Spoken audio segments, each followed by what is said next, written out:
Hello, Sharpies, and welcome to FAMU Homecoming Lord. 2024. I'm Tom Cunningham. I'm Joyce Stevens. I'm Jermaine Taylor. And this is Steel Sharpen Steel. We are now literally less than a week away from the most comprehensive and important election in our lives. Point blank. I literally don't think as much has ever been on the line as is on the line with this melting creamsicle of a douche nozzle and the esteemed Madam Vice President and what they are battling for is, I think, not hyperbolically, the soul of the country. Right. So, Joy, as we head into Tuesday, what are you looking for? Because a lot of things have already, you never think as much will happen in a week between shows as happens. So what are you looking at this week as we head into the final countdown? Looking at prices to Puerto Vallarta, prices to Cuba, some prices to Canada, because I got friends up there. Like, I'm hedging my bets. I am very optimistic. I just saw an article come through. It was an op-ed piece, but an article come through from Fox News that said, here's why Kamala is winning. And I was like, okay, well, sounds good. And they were talking about her closing argument, on Tuesday, and how she didn't center Trump and make him bigger than life. I've seen a whole lot, the viralness of her campaign with the younger crowd, and how her campaign has allowed stuff that they didn't do to still float out there, has been helpful. Early voting turnout has been amazing in states where they haven't purged millions of voters. So I feel good about it, but at the same time, go bag is ready. Jermaine, we're both normally in California. I'm not in California this week, but what are you thinking as a Californian and looking at the landscape? I mean, we don't have as much of a horse race in our state. It's pretty obvious which way our state is going to go. But what are you looking at in this election season? Well, to answer the question you asked Joy first, I'm comforted, and I don't know why. But whenever I see someone else of note come out for her, I always think of the reach that endorsement could possibly have, and that makes me feel good. I just learned that George Bush W., his daughter Barbara, not him, they're still waiting for him. There's a lot of pressure on him too, but his daughter Barbara has been campaigning for Kamala. She's a part of that. She just joined that campaign of those Republican women for Kamala. She's just joined that. For some reason, that was just a big wash over my anxiety. It made me feel really, really good, just because of who and what she's attached to. So it's just little things like that to sort of give me just a little bit of placidness. Overall, I feel really, really good. I'm beginning to zero in on the down ballot races. And that's because of stuff that we will probably talk about later, the big secret that they have that they're going to do. So I've been kind of laser focused on where we are down ballot wise. And because I just get so many of their emails. I don't know about you guys, but I get emails from all over the country. Every hour. Yeah. So it's making me focus on races, other than the ones that are right here in my backyard. But that's pretty much where I am. I feel like we're in a really good position. We're supposed to be tense because, negativity, that force is coming at us. There's a fight going on right now with evil. So, and we're supposed to feel this way. It's not supposed to be a cakewalk. So sometimes I do fall prey to that. So I have to modify my diet of news, go to my happy place, turn on some Jill Scott, some neo soul, and zone out. And then I'm okay. But I'm feeling really good. There's a double Tom. We like seeing two of you. Right. But you're motionless. Okay. Are you switching over or something? My internet winked out for a second. So first of all, the comments are super active. So we are great. We love this. We are going to be putting out a survey. We're going to put a Google form out. We want to try to gather a little information about our audience so that we can make some planning to do some cool things and hopefully expand the reach. And so we're going to drop that in our feed on Facebook and YouTube, just that you all can let us know a little bit more about yourselves so that we can do a little bit more. Did Jill Scott come out while I was in my blinky blink? Did she come out and endorse Kamala Harris? I referenced her. She's sort of like my reset whenever I'm feeling anxious. Okay. Yeah. So you were living your life like it's golden. Yeah. When you turn her on. So champagne and all. While we were talking about people, and I don't know if this was the person that you were referring to, Jermaine, but LeBron James just came out very forcefully, and I kind of referenced it in the show notes. It was like, why is this even a question anymore? It is absolutely baffling to me. And I can remember a time where I was like, okay, Trump's bravado, his machismo, people are responding to that, blah, blah, blah, blah, blah. But now he literally seems to be melting. He seems to be slowing down. He seems to be caught up in his own bubble where he really can't see beyond the horizon of his own beliefs. When Kamala Harris has 75,000 people at the Ellipse, which is more people than he had at January 6th. Let's be clear. Mm-hmm. And they were shouting like crazy people. And he's in Madison Square Garden with what? A third of it empty? And the best thing he can tell his audiences at subsequent rallies, which are necessarily smaller, is that if we could have gotten all the people in, there were so many people, we could have sold out the arena 5 times. But you had so many empty seats, bro. And nobody comes to you ain't sell out at one time. You didn't sell it out one time. Nobody comes to a rally. She's busing people into rallies that nobody comes to. He's living in a fantasy world. He's the father of the Lulu, but anybody that's still listening to him wants to.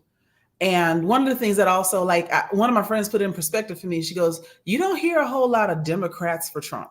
You don't hear a whole lot of, we've got some factions of small groups of people that have defected over, and we know who they are. We're not going to, air family business, et cetera. But, all the different factions that have come up and said, white women for Kamala, white men for Kamala, Latinos for Kamala, et cetera.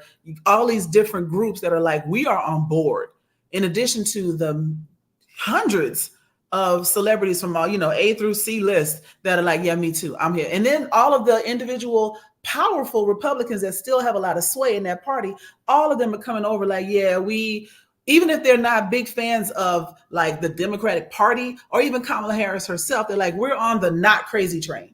Right.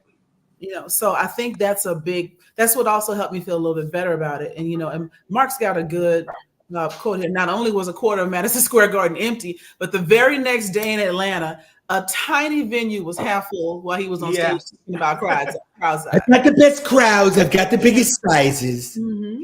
And that particular rally in Atlanta that Mark just referenced, he mentioned Michelle Obama for some reason. Oh, she's a very nasty woman. Yeah. Mm-hmm. And he kind of steers clear of her, but he like zeroed in on her. So I think there was something that she said that must have really gotten his goat, as my grandmother would say. Well, she gave a speech, and President Obama has been giving quite a number of speeches. Mm. And I don't even think it was that she was nasty, but she was, of course, not complimentary. And so in the parlance of Trump, not kissing his ass means you're stabbing him in the face. Okay. And so I think that's what it basically came down to. Okay. Yeah. Thank you, Erica, for not calling me in the middle of the show. I thought it was something that she said specifically because I didn't watch the speech he was, I guess, referring to. So I didn't know why he mentioned her and stayed on her for like a good 10 minutes. Well, because because he's racist, and if he can talk about a black woman, right, disparagingly. And I went out of my way to be nice to her. No, you didn't. No, you did not. Well, it was out of his way. He didn't have her, beaten or ejected from the building. That was going out of his way to be nice to her. Let's put it in perspective, Joy. It's like It's like the little internet meme that's going around right now that says, you don't have to go out of your way to be petty. Oh no, petty is on my way every single time. It's what I Right. eat for It Never breakfast. costs out of nothing to be nice. What does it cost to be mean? Yeah. You know, with the little teacup. Is it free? It's also Is it free. free? I'll That's be also taking 3 free? of those. That's Yeah. what you're saying? It's also Mhm. free. It's free, Mhm. right? So we're in this space where we haven't talked about Madison Square Garden, and I don't want to amplify the absolute insanity of what was said, but I will just say, if you watch Fox News and Fox News would have you believe it was a single comment, it was not. It was not a single comment. There were 3 comments about Latinos just being Latinos. And then there was another racist jab at Black folks. And Mhm. then he was just doing a bunch of other crazy stuff as well. And it wasn't landing, but it also wasn't flopping. It was definitely a situation where people in the audience were enjoying it. Yeah. Clearly. Mhm. Even though there were some people who were kind of groaning. And the biggest fallout of that situation, which is giving me joy in this moment, is that there are tons of Puerto Ricans in Pennsylvania, Mhm. 300,000+ registered Puerto Ricans. And there haven't been any actual Puerto Ricans coming out and saying, we still got it. There are some, you know, paid stooges who have embraced him. But honestly, he's paying a price. And it's an entirely unforced error. That guy was not funny. No. And even And he Nikki was Haley, vetted. Like all this bullshit about, I don't know who he was. I don't whatever. know who he was. I never saw it. I didn't know anything It's about very it. except possible it that wasn't Trump funny. himself didn't vet the guy, because when does he ever do homework? But all his people, his team, who Stephen are his Miller. very good people, said, yeah, this is good. This is going to play well with this audience. His marketing team is trash. No, it was Stephen Miller. And did you hear what?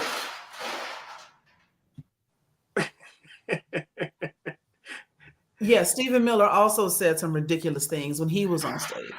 But did you hear what Nikki Haley said about that whole show? No. Which, okay, so I wanted to get your feedback on this because she was bringing it from a woman's perspective. And basically the perspective is that the Madison Square Garden affair was a real bromance. It was high testosterone. It was frat boy bullshit. The comedian was a young dude talking young dude trash.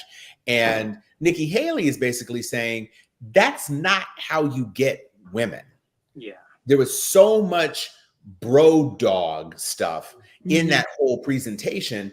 And you are trying to add people to your coalition. You're not trying to push people out of your coalition. And if you're trying to add women to your voting, they make up 53% of the electorate. And you are driving them away because you're insisting on behaving this way. And that's not a winning strategy. It's not how you close. I Well- want to add to that real quick. They said that he actually workshopped that joke the night before at some comedy club in New York, and it bombed then. So I guess he was thinking, well, if it bombs at a comedy club, it'll do well at Madison Square Garden. I'm like, yo, a comedy club is prepped for humor like that. You know, they come in thinking, you know, he's going to rub somebody the wrong way, and he still bombed. And then I guess he just thought he had one more shot at an audience that was prepped and primed for him. But you mentioned patriarchal. And I feel like that's where this race has, because it's morphed into so many different narratives since she's taken the top of the ticket. And now that we're here, I feel like this is the epitome of what we're fighting for, what they're fighting for at this moment in this race, is to keep that white patriarchal system in place. Absolutely. That's what they're fighting for. Because she knocks it down twice, being a woman and a person of color. Right. Yeah. I forget, and we studied this in college. It was called the Clash of Civilization. It was some kind of theory that somebody put out.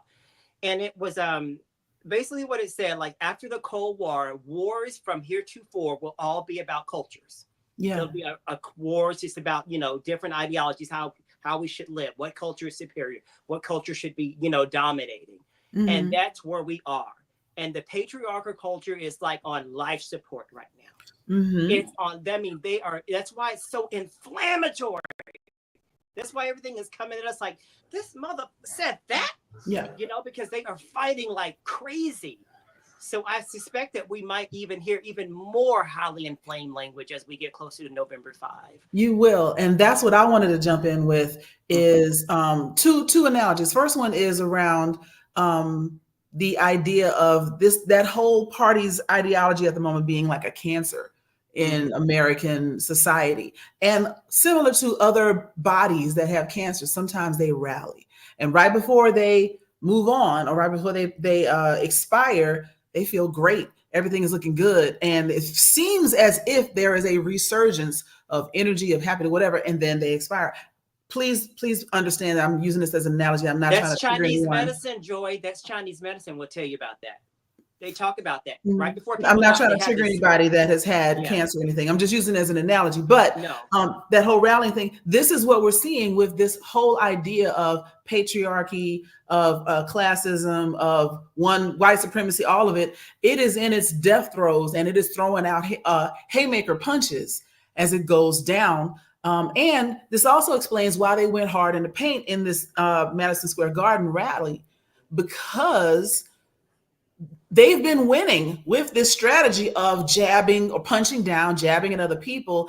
And instead of realizing that it was no longer working, they were like, we'll go harder. Maybe if we go harder, it'll get better. We need to be even more outrageous because this has worked before. It's like, it's ridiculous. And then no one in that camp stopped and said, maybe we should pivot. And additionally, they can't. They can't pivot. They can't roll it back. They can't ameliorate or soften their tone, because then they lose the other part of their base that wants them to be rabid about this and wants them to say all these things.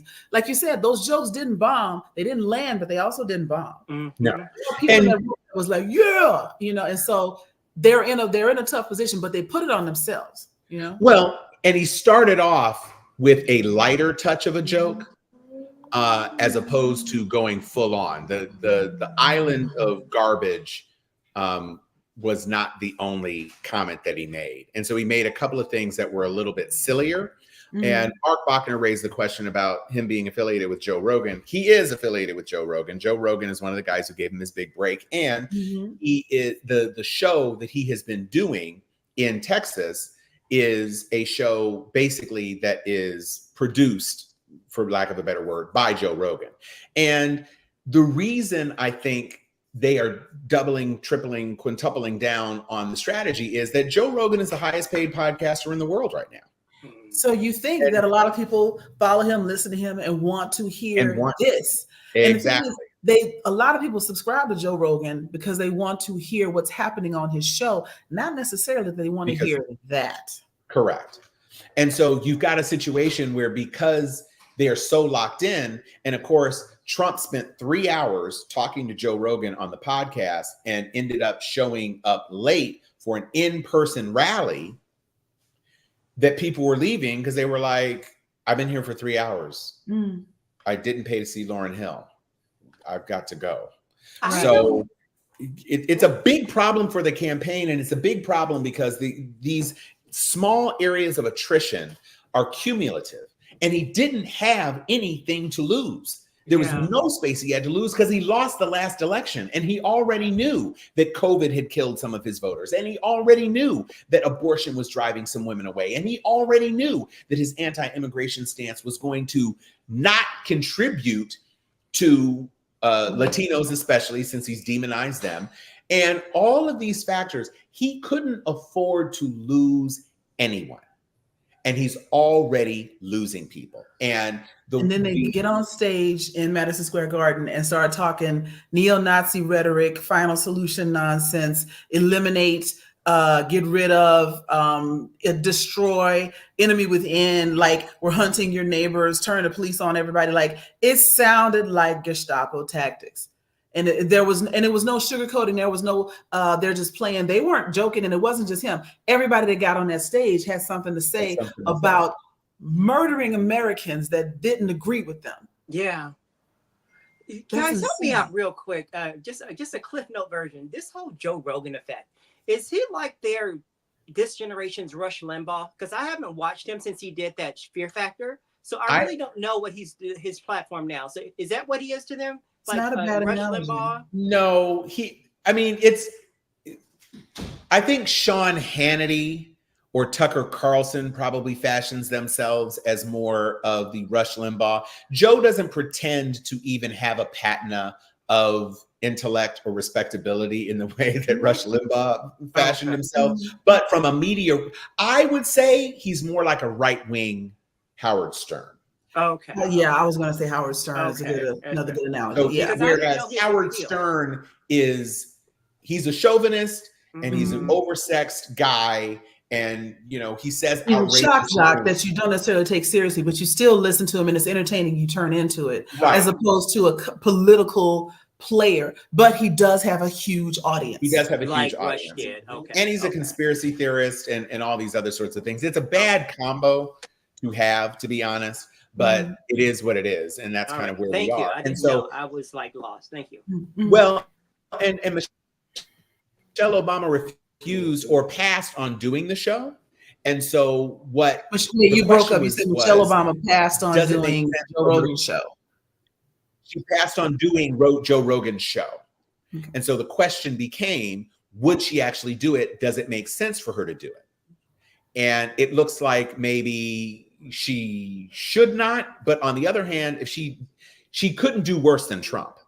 And she might actually convince some people, not necessarily the bros of Joe Rogan, but maybe some of the younger people who engage with Joe Rogan's content. That might work. Okay. So she's not going to do a show.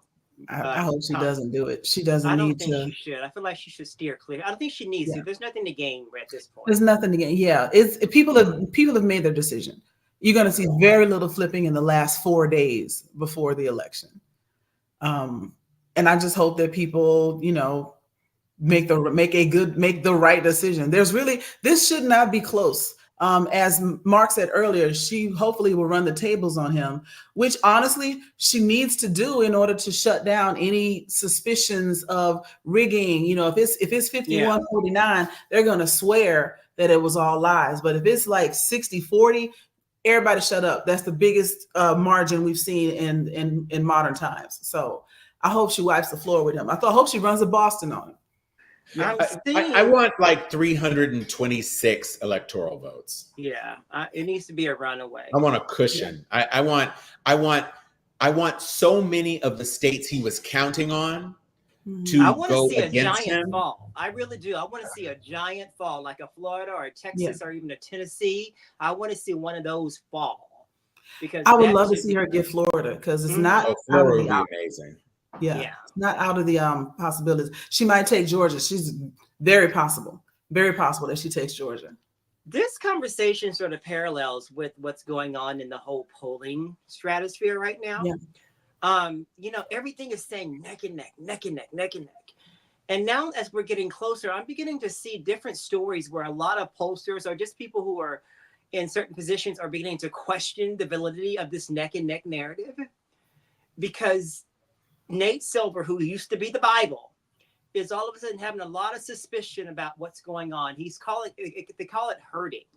It's when they pretty much sort of like bake in a specific, all narrative that, they're all going to say the same thing just so they can like not take the collateral damage if either person they declares loses. But they're saying that what's actually happened is she's being terribly underestimated by the fact that the whole way they market people as far as polling people is outdated. They're not reaching the Gen Zers. They're not reaching, historically we're underpolled. Nobody ever calls us. Right. And we don't answer the phone. And Gen Z does not answer the phone. They don't answer the phone for their parents. Yeah. What makes you think they're going to answer the phone for a pollster? Right. And then when they do get answers, there's this whole white women rage just kind of silent that they're talking about now, that they can go into the, the little booths and pick whoever and tell their husband they, voted with him, but they're going to actually vote with Kamala. And there's this like little campaign that's going on. I've seen the commercials and it's kind of funny. It's a little tongue in cheek, but I feel like there's a lot of teeth to that. I really, really do. Because white women, they still have the numbers and they still can size and change this thing. And since 2022, when Roe v. Wade was overturned, they have made their mark. So I feel like the polling doesn't represent that. Well, I think there are a couple of things in play in the polling this time. And one of the most interesting things that I read about the issue with the polling is that it's less about who is winning and who is losing and more about the breadth of the uncertainty of it all. So the uncertainty in general could be she might win 340 electoral votes, or she might only win 270. That's the uncertainty. You don't really know what's going on, but it's the idea of, oh, it's so close, and everything is within the margin of error, and all of those polls have undecideds factored into it. So if you've got 10% of undecideds and you've got, 42-42 or 43-42, whatever, that's not a full race. The undecideds can break either way, and that can completely transform the state of the entire election. And the other thing is that we're sitting in a time where in 2016, they underestimated Trump's strength and overestimated Hillary's inevitability. So then for 2020, they retooled things and they said, oh, we've got to get more Trump voters in there because that reflects the reality. And then he lost. There were lots more people voted for him, but even more people voted for Biden.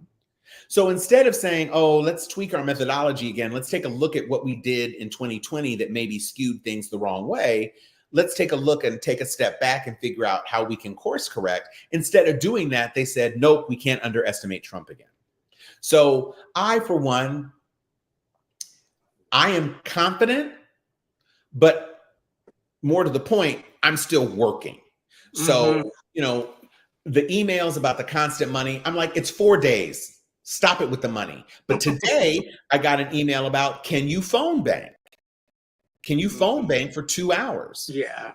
And so that's the sort of stuff that I think is impactful and meaningful to me. I love that they are now talking about doing stuff as opposed to paying for stuff. And so that's where I feel the real strength in the scenario lies, because we are getting to the point where she is looking stronger than ever, more capable than ever, more competent than ever, more presidential than ever. And he's putting on orange vests and pretending to drive a garbage truck because he says that America is a big garbage can. You're with a hard foundation line right here. Listen. You would think that he would have somebody color match him. It ain't hard. I'm sure there's a fish belly white color in the whole, elf lineup or whatever. But there's something that Mark mentioned here that I want to come. Where is it? That I want to come back to. He's like, I agree. The overall theme of the Madison Square Garden and the campaign was who to hate and disrespect, creating a permission system to hurt them later. I hadn't necessarily put it in those terms before, but yeah, they're laying the groundwork for who they can persecute following this secret election, whatever. Again, it's giving Gilead, like, who do you want to scapegoat? And then if you lay the groundwork, like what jokes land a little bit better? Do they hate Black people more than Hispanic, or do we want to pinpoint the Haitians? Like which group do we want to go after, so that if they did win, we can go after those people and nobody's going to say anything about it. That's fucking diabolical, But there was a video, and then I'll be quiet. I want to say it was on Joy and Reed's page. I was trying to look for it. It was a video of Mark Anthony singing and having to, and I believe he is a registered Republican or is in the Republican camp, and he was having to reconcile what was just said about Puerto Ricans and still sing at the same time. And you can see him going through it on screen. He's like, and singing, and you can see him getting mad, talking about the blood in his veins and Viva La Raza and everything else. And then like singing and be like, and it's like, though that feeling is peaking at the right moment for the Democratic Party to have a whole bunch of people wake up and realize what I never thought the leopards would eat my face. Like, we're at that moment right now. That's what's happening. And that's the sobering part to me all about it, because we have been screaming that message from the mountaintops, us as Black people. And it takes him singling you out, calling you by name in order for you to just be as outraged as we have been our entire lives. And if that's what it takes, that's what it takes. Just like that woman that said she wouldn't vote for Vivek because he was Indian, and all of a sudden, oh, they don't like Indians. Yeah, they've been telling you that, bruh. It's like mind-boggling. I mean, how many ways?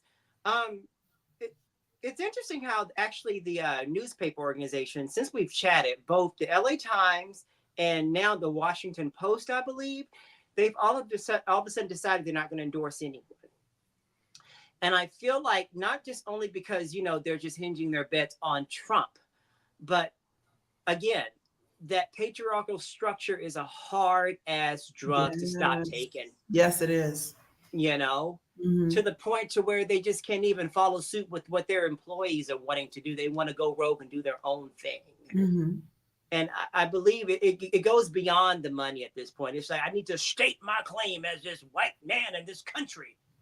Even in the face of it changing, you have to know who we are and who we're going to continue to be. If she wins, you are still going to pretty much have all the money you had the day before. Right. You might have more. Gonna fall. Right. You might have more if you raise the minimum wage. People will spend more money. Yeah. Yeah. But you make a good point about them wanting to be who they've always been. They won't. And this is what they fear. This is the whole impetus for them to fight against DE&I and critical race theory and everything else. They have spun this tale of them being righteous, moral, superior, the moral police of the world, butter won't melt in my mouth, never done anything wrong, victorious, all these lies. Even that they built this country off their own blood, sweat, and tears. All of that is the lie they've been perpetuating for the last 400 years. And if someone that doesn't look like them is in charge again, it starts to put cracks. We're already hearing it on the street. But if we start to tell a lie to it, like now, not only is the most powerful position in the world held by a woman, but also a black woman and an Indian woman, like, y'all ain't powering like it was powering before. And I'm hearing word on the street is y'all didn't even build this country. And I heard y'all was racist. And you know what? I heard y'all was cannibals when y'all first got here. Because if you read the right books, you will find out that the pilgrims that got here didn't know how to farm, and so they ate each other. But anyway, Black AF history, check it out. All of this starts to change who they are. They will not be who they've always been, because their own grandkids will start to look at them like, Grandpa Charlie, I heard you was throwing rocks at little girls back in 1964. And that's what they also fear, is the loss of their legend, the loss of their mythology is coming, Well, there's a reckoning on stories and how stories are perpetuated generationally, and how those mythos become an undercurrent upon which everything else is built, or a foundation upon which everything is built. So if your story that you were telling yourself, I was in DC during the bicentennial. So it was a big, and they had the special quarters, and now, these kids growing up, they got different quarters every goddamn week. So it wasn't so special, but the bicentennial quarter was the hotness. And so it was all during the bicentennial, America's birthday, and all men are created equal, and da-da-da-da-da-da-da. Well, I mean, my grandfather's house was bombed because he was trying to help Black people vote. So when you start to shake and rattle those foundations, then everything falls down. And you got these pretty ass monuments in DC. But if all of that was not true, then what is this monument for? Right. A monument for this guy who was stealing slaves' teeth for his dentures? Right. A monument to this dude who did surgery on enslaved women with no anesthesia, even though anesthesia was available. Yeah. Just because he wanted to see what would happen. What you guys are reaching back into like Grandpa Charlie. I heard you did this. They can say, well, Uncle John, I heard you stormed the Capitol in 2020. Yo, you ain't never lied, man. I mean, so we are still living in it. Right. So, but there's just more of us that are fighting against it. That's why it seems like it's kind of insurmountable. But I feel strong. I really do. I do too. And I think the bigger point, like I was talking to my mom, and she lives in Florida, and my parents live in Florida. And so on my way down to Florida, I was saying to her, have you early voted? And she said that she had not, because she likes to vote on election day. And I said, Mom, you guys have been through a hurricane, and if you can, I really think you just need to vote in advance. Just get it done so that you don't have to worry about it and it doesn't turn into a big thing on election day. And she texted me today that she went and voted. And so those are the sorts of things that are encouraging to me. I don't think you can be a Trump supporter who watches anything other than Fox News and not see that Kamala Harris is actually not the person that Trump is portraying her as. Right. He is literally making it seem like she is a brainless goon. Yeah. Who can't put a sentence together. Pot, meat, kettle. But aside from that, she was at the ellipse and you couldn't even see the back of the people. In that dark night, everything that was illuminated was people. No pockets of holes, full on people into the midst of the night. And that's how she's closing. And you are in micro venues. You're in BJ's Draft Houses on third shift. Waitresses, passing out beers and Pazookies. Right. Across from the Applebee's in the parking lot. Across from the Applebee's and what used to be a Bennigan's next to the Chili's. So it's like, it's not things being equal. Yeah. And as we go into it, if we continue to push and we continue to do everything that we can to mobilize our people, that's where the real power comes. And that's where we're really going to make a difference. And so we just want to keep pushing. We want to keep pressing. We want to make sure that we are doing everything that we can in order to get it done. And guess what, folks? When we come on to do a live stream on election night, as polls are closing, we're going to be sitting with you watching the returns. Hopefully we will be watching. My gosh, the AP has called Florida for Kamala Harris. Ladies and gentlemen, it's very unlikely that Trump has a path to victory. So you all can go take a Xanax and a Chardonnay, and we'll wake up tomorrow to the president-elect Kamala Harris. Right. So that's what I'm looking for, because in 2016, I'm in California, Sharon's in Florida, and I called her and we were like, what the fuck is going on? Yeah.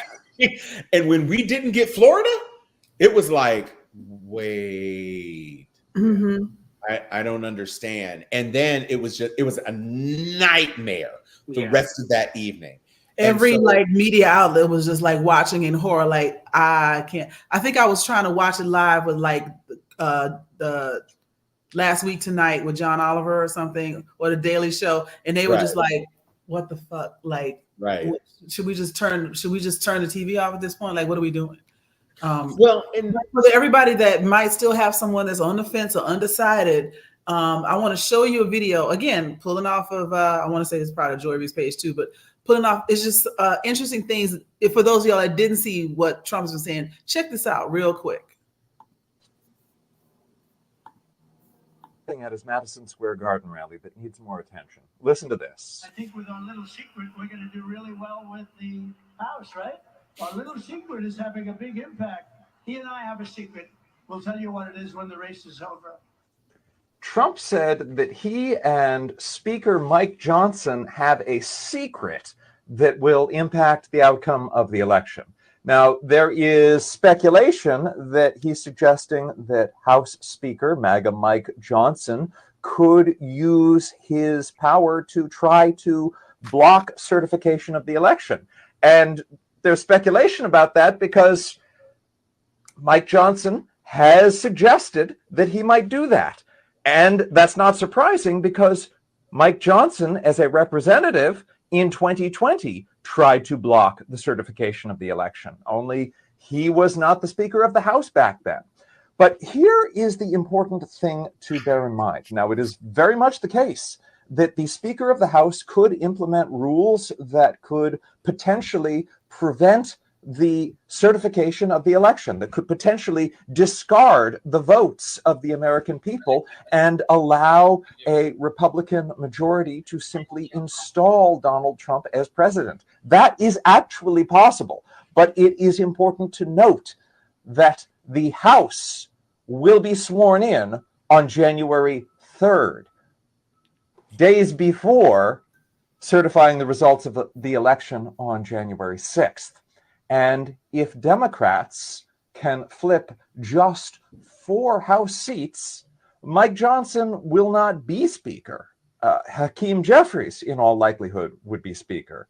And Leader Jeffries has said that he will respect the vote of the American people, whatever it is. And I'm comforted by that, because both New York and California, we are a hotbed for vulnerable Republican seats right now. Yes. We just are. So even in Iowa, we have like strong chances of getting numbers to overtake the House. So whereas that does scare me a little bit, knowing that they have this cooked and they're being so brazen about it and talking, where we are strategy-wise, because Hakeem just left from out here about a week ago, because he knows that, just California alone has the power to, boost our numbers. But he's talking about it out loud. What does that tell you guys? Like, he doesn't give a damn, like, how all of a sudden, they're just behind and they're going to lose. They're going to, win ultimately in his mind anyway. Right. So we need to just be mindful of the things that they're showing us and that they're telling us. And so we're just not as caught off guard, because, if past is prologue, we should learn from it. So we shouldn't be caught off guard by the things that they're actually telling us that they're going to do. Can y'all hear me? Yes. I'm just giving you the church nod. Heads up. And also the whole red mirage thing. You guys know just about every 4 years, and I noticed this, whenever there's an election, it always trends towards the Republicans in the beginning. And you start seeing how they're all of a sudden they have the higher electoral count numbers. Mm-hmm. That's only because those places are easier to count. No one's really in those populaces. So those numbers come out a lot quicker. And it gives, people that hope that, oh my God, we're actually going to win this thing on their side. And we begin to feel hopeless. But as the night goes on, it sort of flips. But it's during that red mirage, he's probably going to declare victory and say it's over. That's what he's going to do. That's what he tried to do the last time. And then all of a sudden, saying that we somehow, stole it when our numbers start coming in, because it takes a long time to count, those rural places. Like they want to stop. They want to stop counting votes as soon as they are ahead at 4:00 in the afternoon or some bullshit. No, so we should be mindful of that. Knowing in the beginning, we might see where, they look like they're winning because, the way the returns are coming. But it's just the process unfolding. Mm-hmm. It's going to take a long ass time to count Fulton County, because there's a whole lot of folk in Fulton County. And a whole lot of them don't get off work till 5 and not going to vote. You know what I'm saying? And that's why they need to vote now. Yeah. Yeah. I mean, early voting in Georgia has turned out very, very high. I think we're at 25% of eligible voters have already voted. I know I was one of them. So I'm also want to show something. CJ sent us this, and I wanted to put it up here real quick while I've got while I've got it. See if I can get this in here real quick. Here we go. They came for voting shit. Niggas that voted for goddamn Kamala. I ain't gonna keep Kamala Harris, baby. I don't know. I fought with you. Talking about, you know what I'm saying? The rich folk gotta pay and shit and all that. You know what I'm saying? You gotta do your research on Shouty, see the real one. But I don't even know too much about politics for real. But I know goddamn well Trump giving out $1,000 better not be y'all motherfucking selling point. Man, get your country ass on, nigga. Bro, that better not be y'all motherfucking selling point. Straight up, nigga be telling me, oh, boy, I'm voting for Trump. I get that $1,000. I gotta get that $1,000. Man, get your broke ass on, nigga. I endorse the message 100% because he's speaking a language that only some can understand. I understood every word. But wait. So has anybody said to those people that you're not getting $1,000 this time because there is no pandemic? And that's, by the way, what helped to drive the prices of the groceries that you're complaining about right now. And also, he wants to deport 20 million or 2 million or 7 million or 15 million. It changes every single time he opens his mouth. You think white people are going to pick your lettuce? Yeah. You think black people are going to go out and pick them grapes? Everything uses vegetables, bro, except pork rinds. And they got to feed the pigs vegetables. And it's cooked in corn oil, and that is corn oil. You all do not. What you don't understand about how the world actually works is a shame. But what you gonna do when you don't get that 1,000 check? You gonna unvote? right. There is no more $1,000 checks. That's not happening. No, He's not, and he didn't want to give it to you. He didn't want to give it to you the first time. right. Right. And he's also running ads saying that he's not going to tax overtime and he's not going to tax tips. You know why? Because you won't be making overtime. Yeah. Right. He's not going to tax something that he's not going to let you have anymore. He's going to allow corporations to redefine how they employ people so that you won't be able to make overtime anymore. So he can promise you that he won't tax it because you ain't getting it no way. Thanks to Project 2025. Yep. Yep.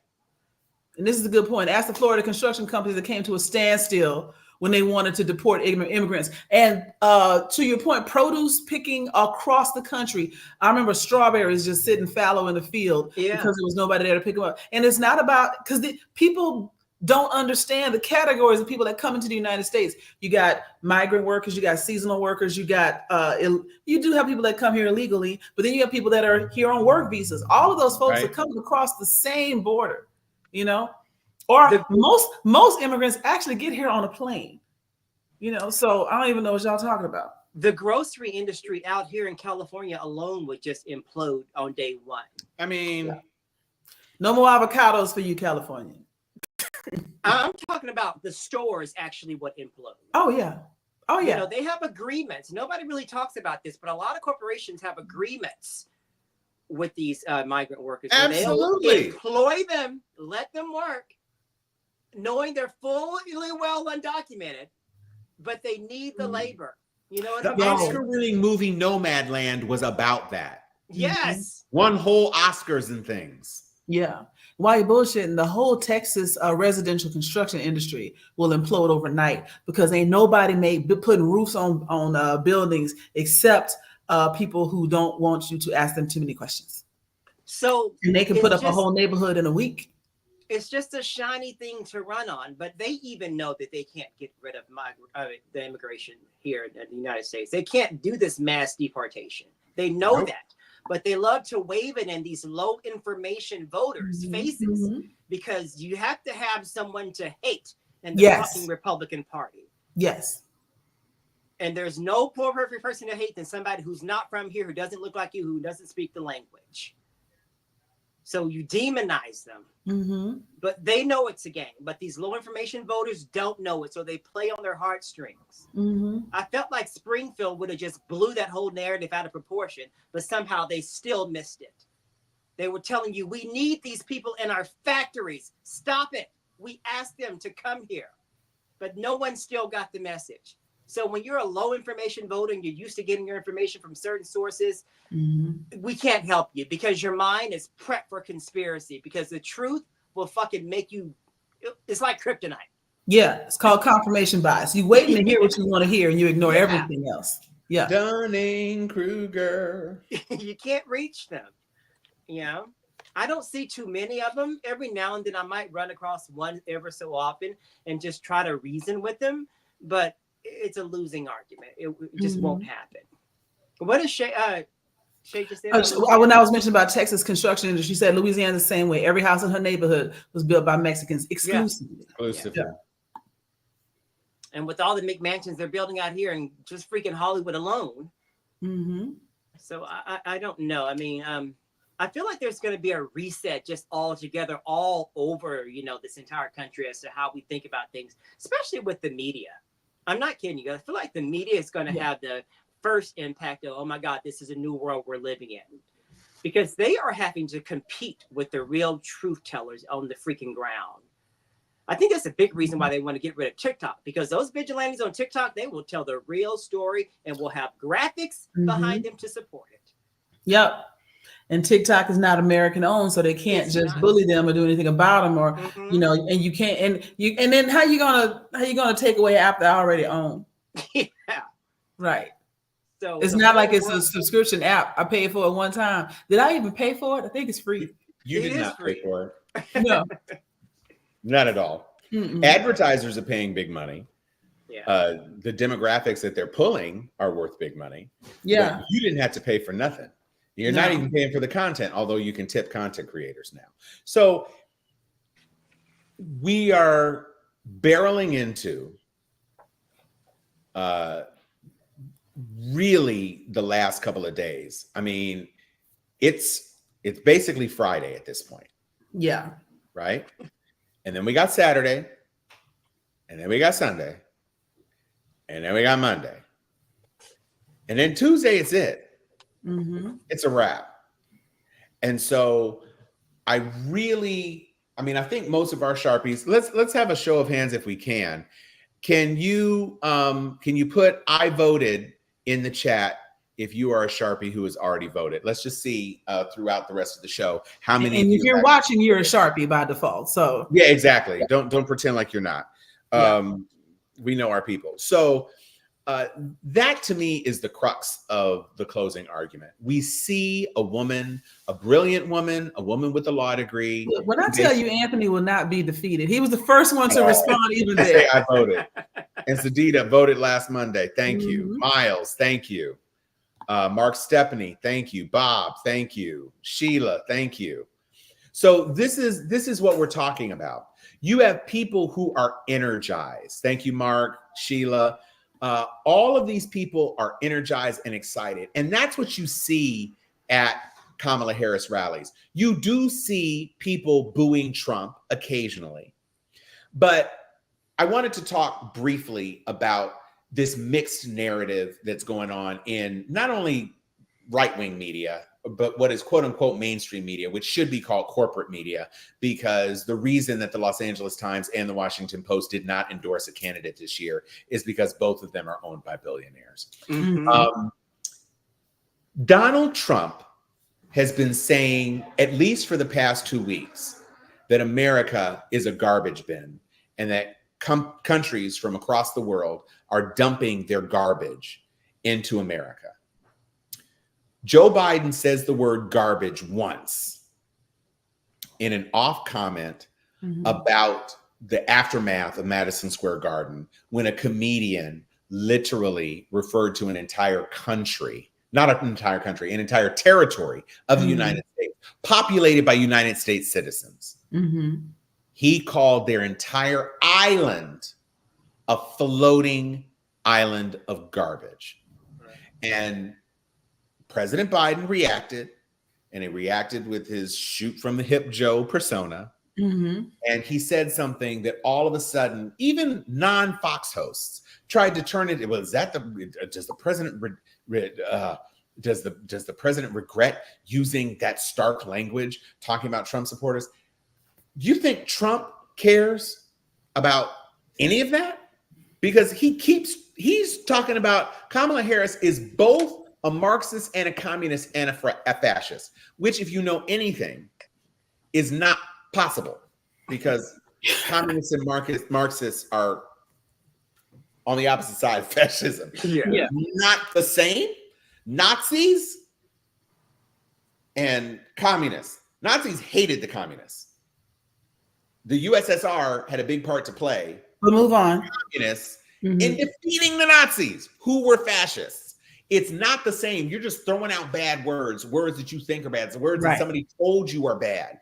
And you're just trying to paint Kamala Harris with the broadest of brushstrokes. And it makes no sense. And my only hope is that if he were still packing houses like he used to pack houses, I would feel more concerned. But every time I see a venue that is a quarter empty or a third empty, or it's only a 2,500 seater and every seat is not packed to the gills. Every time I hear him say, do you know how many people are outside? Everybody that can't even get in. We couldn't get a permit. All of that is bullshit.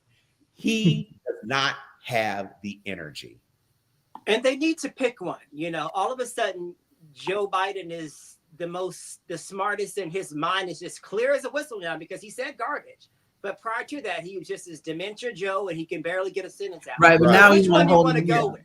You know what I'm saying? Which one do you go with? And then he's not at the top of the ticket. So why does it really even matter? And in recent memory, just probably the day before, you just called the entire country garbage. So those things, I mean, they might get some hot, buzzy things like of the moment, and they may cycle through, but they're not really landing with anyone but the people. Once again, low information voters on his side. When you hear all those different words that you just said, knowing that they're all different meanings, they have a totally different nomenclature, but you buy them and run with them, and you don't have the understanding as to what they mean, it's supposed to have that effect. So let me ask you a question, Joy. When was the last time you objectively thought of Joe Biden as the leader of this country? Because when I tell you there's lame duck, right? And then there's duck that's still in an egg. I don't even consider that Joe Biden is a thing right now.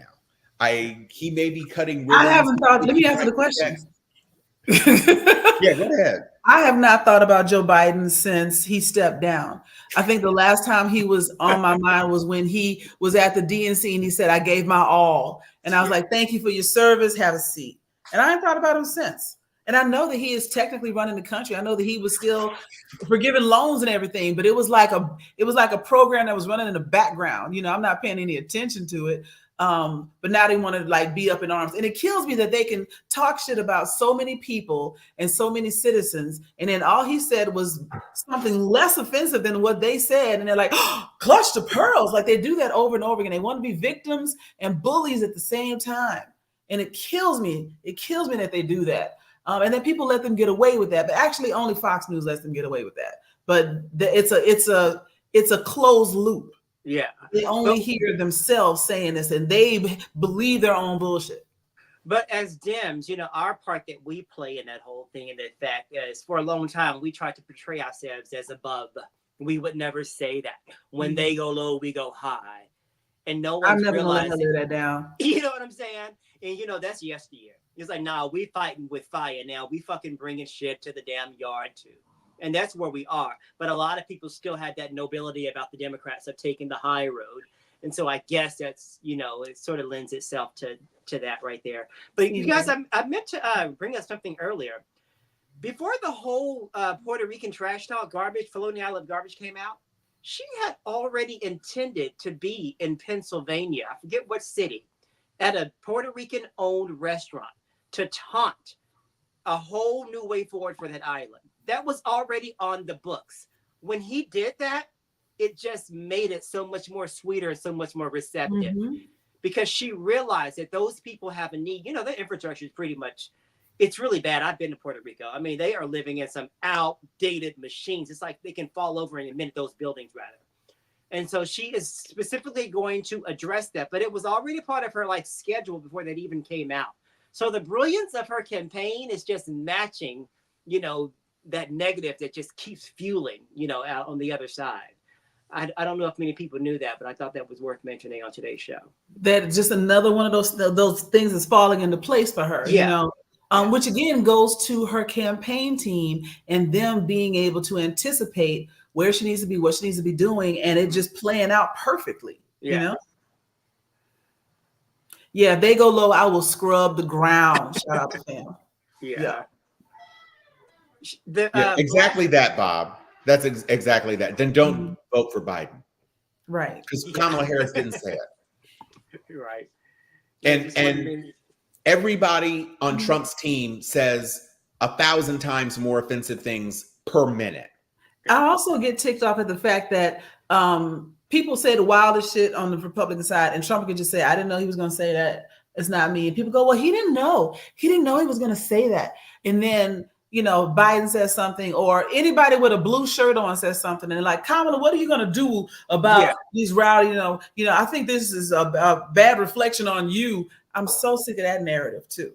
And Well, the fact that sometimes he doesn't even know people. Oh, I never knew that person. I don't know who she was. Mhm. I don't know well, who my chiefs of staff, my joint chiefs of staff was. and what do you think would happen if Kamala Harris said, well, what I would do is turn the American military on them? Oh, God. Right. I'll only be a dictator for the first day. Imagine if she had said that. I mean, that would be the #1 selling item on trumpsbullshit.com. Right. Yeah, all this stuff has come tumbling down. Did anybody catch wind of what happened on CNN the other day when Mehdi Hassan was pretty much verbally attacked by some, Yes. you know, he said something akin to, I hope your beeper doesn't go off. Yeah, so he made a lot of presumptions because of who Mehdi Hassan is, and his name was not Matthew Hastings, and they were talking about Palestine, and they were talking about, this guy was saying some incorrect things about Hamas, and Mehdi was responding, and he just offhanded said, I hope your beeper doesn't go off. And Mehdi rightfully didn't like that. Yeah, he says, you just call me a terrorist. Like he was. No, he said, are you asking for me to be murdered? Right. Yeah. And it was on the sister's show, Abby Phillip. And so there was a heated exchange, and there was another sister on the thing who was like really getting into it. And there was another right-wing dude who was trying to assuage things and da-da-da-da-da. Because as soon as he said it, he knew he had gone too far. Yeah. As soon as he said it, he was like, oh. Yeah. And he kind of clenched his teeth and he waited for it and he got it. And when they went to a commercial break, they kicked his ass off the show. Done. And Abby came back from the segment talking about, yeah, so this happened. And when we cut to the wider shots, you will see he's not on the show. Yeah. What we're not gonna do is do that. Yeah. Yeah, it was. Woo, Yeah, you're was right, on the CJ. clip. It was on That the was tip of his chambered. tongue. That round was chambered. Yeah. He Yes. was waiting for it. Yeah. And once again, that speaks to what I was saying earlier. Like they keep doubling down and tripling down on, I'm going to go even harder in the paint on this nonsense that I'm spewing, you know. But this is also a good point. I love what Mark said here. Kamala did a brilliant job of layering a new campaign on top of the old one. So she's building on Biden's legacy instead of starting from scratch. And her new media team, social media team, strategists, all of them have been flawless. And I want to speak to that because she knew she had to be. When you've been a woman of color, specifically identifying as a Black woman and getting as far as she had, you have lived with the hypervigilance of having to be flawless since you was about 16 years old. You've known that the moment you make a mistake, your life is over, your career is over. It ages you. It gives you autoimmune. There is a lot of research being done right now between the link between stress and autoimmune disorders. And a lot of Black women come down with autoimmune disorders because we've been stressed out since 15 years old. And so her picking the people to pull this together and be flawless is not a mistake. This was not dumb luck. And you also have to think about the fact that she has been brewing this since before Joe stepped down. Yeah. This didn't start on that day. Like there was a run up to this and she landed it. I mean, she stuck the landing on all of this. And because it's been so perfect and she's been, I mean, everything has pretty much been flawless, like you stated. I feel like some of the fallout from that is the fact that it's not as glossy in appeal. Like she often repeated some of the very same things over and over again, but she had to do that in the name of discipline. Yes. And oftentimes discipline just reads for, you know, kind of a flat, you know, sort of presentation. Yeah, but we're not used to that's where seeing it she anymore. had to be. The people around her had to make all the noise and hold the flashy objects. But she had to walk that line because if she did anything, kind of like when Obama did that little pimp walk that one time and everybody was like, oh my God. Yeah. You know, she couldn't even do that. God forbid if she ever ski weed. You know what I'm saying? Wait till you get in office to do that. You know, she had Right. to like be very, very measured. We knew who she was, but the way it read to people outside of her is as if, you know, she just doesn't know anything. She's recycling. She's just saying the same thing over and over again. She must be dumb. It's called being on message. Exactly. But also, are they pretending like Trump says anything other than the same 7 talking points? It's connected to the. Wow. Wow. First family violence on violence. It's connected. What is this you don't attack? Get this without this, CJ. Woo! What happened in 1906, huh? Woo! Spicy. How is a Soaring gonna come from a frat? I'm the only ally she got on this whole entire camp. And you gonna come It's brotherly love. She just want to give you a little jab. I guess so. She not too nice, baby. Oh, I'm hurt. Watch that pinky, sir. Honestly, I kind of feel like if Kamala did do a ski-wee, then maybe Sexy Red would be like, oh, she my peoples. Oh, God. Sexy Red don't even understand what she's doing with Ski Yee. Now, why am I in this? I don't know. How? I'll see you in the DMs after this. Joy catching strays for what? Well, in fact, I'm going to the DMs now. I'm gonna say this because it is my homecoming. Yeah. And I have lots of line brothers who were here at this Airbnb that I rented, and they're looking at me for cussing and cutting my eyes at them because they're making noise. So I'm about to go make noise with them, and I will allow Joy and Jermaine to close out this show. I am at FAMU. I have the line jackets that I designed for my line brothers. And I was in charge of nail ya. So I did t-shirts, I did flags, I did the jackets, I did all of that. And that was my contribution. And I'm fixing to get turned up. And then I'm going to be back home and I am going to vote. Please do the same. Mm-hmm. And even if you, especially if you are a person who attends Texas Southern University, who we are playing in homecoming on Saturday, please vote before you leave because you're going to be too sad to vote when you get home. So vote now before you get on the road to FAMU. And with that, oh, go ahead, Joy. Now I was gonna say the other practical thing about early voting is everybody can't. There are some people that have to vote the day of for whatever reason. And so if you can early vote, do it so you are not in the way when somebody gets off work at 6 o'clock on Tuesday and has an hour to get in line. Make space for people that have to vote the day of if they have no other choice. So go ahead and early vote, get your vote, get it out of the way so those lines are that much shorter the day of. That's what I'm talking about. All right, everybody. 35 years. The Citizens of Diamond Legacy stands. Now you can make noise. Come on. Yo! Oh, God. Loose, oh, baby, oh, baby. You know it looks good. We got busted loose. Yeah. But can any of them swim? I love you, Sharpies. Bye. Did you say, can any of them swim? Yeah, it's an inside joke we have between the Kappas and the Alphas. Yeah. My closing message, Joy, is that I feel like we've done the work. Ever since July, we have pretty much done the unthinkable with all of these different caucuses that have pretty much stated their claim. White dudes for Harris, white women for Harris, cat ladies, Greek geeks and nerds. All of that stuff was just to be on record as to what side of history I was on in this pivotal moment in our country. Mm-hmm. You know, and they, stood behind it with their money. Different little things that they saw on their social media pages. That gives me all the hope that I can possibly muster. Of course, there's always going to be the unknown, the wow factor. Mm-hmm. But when you've done enough of the work, that should be enough of a salve to get you through those moments of just high anxiety that are sure to come in the next 4 to 5 days. So that's my closing message. What more can we do? What more can we do? I'm with you on that.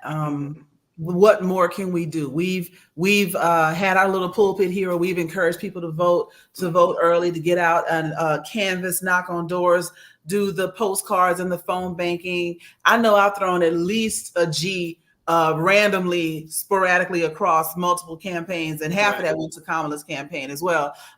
Vice President Harris's campaign, the Harris-Walz ticket. Whatever you can do, every little bit helps. We are down to the wire, and I do believe that people have, if they haven't made up their minds, they've made their decision. Yeah, good or bad. And I have more hope than I've had in a while. I don't want to jinx anything because I am a little superstitious. So I'm just going to say that I really hope things turn out for the best for the country in the short term. Because I don't want to hear well, you know what? When we look back on the apocalypse of 2024, it was a good thing back in 2070. No, I want what's best for the country in 2024. Which I believe to be Vice President Harris and her running mate, Tim Walz. I really hope they win. And we will be back. We'll probably start a little later because we're going to want to get some more action around polls closing and whatnot. So we might be back for our old time slot, 8:30, 5:30 your time on the West Coast to do some poll watching Tuesday night. So look for us on Tuesday night, y'all. And with all of that being said, I missed some things here. Yeah, people put their money where their convictions lie. Yes, very true. Thank you, Shay. And we are going to have an anxiety long past November 5th. Yeah, yes, we will. I want her protected. I need her in a bubble of Dora Milaje. I don't want her getting out the car inauguration day. I need her to be in that bulletproof car the entire parade. Yes, until it's somewhat in their minds that it's real. I don't need her in a vulnerable position. I'm sorry. No, I need her to be virtual. You know what? Just have her in an undisclosed location, in a bunker somewhere. Yeah. With only people that only her and her husband and two people that have been with her since she was vice president. Yeah. With her, because I don't trust nobody.